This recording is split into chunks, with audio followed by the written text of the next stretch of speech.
guys, yan ating nilagan sa pangon. Diba?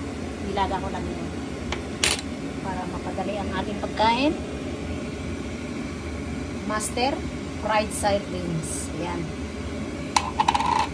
So guys, itatapis natin dito. Ayan. Sarap. Didilaan natin.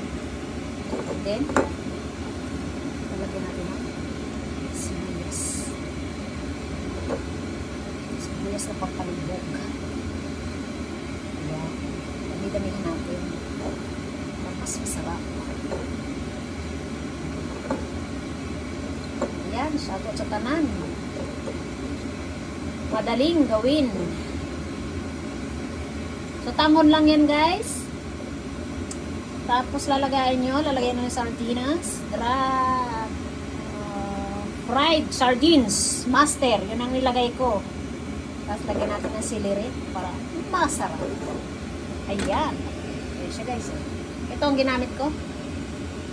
Fried sardines. Master. O, diba yan? Pagkain na tayo.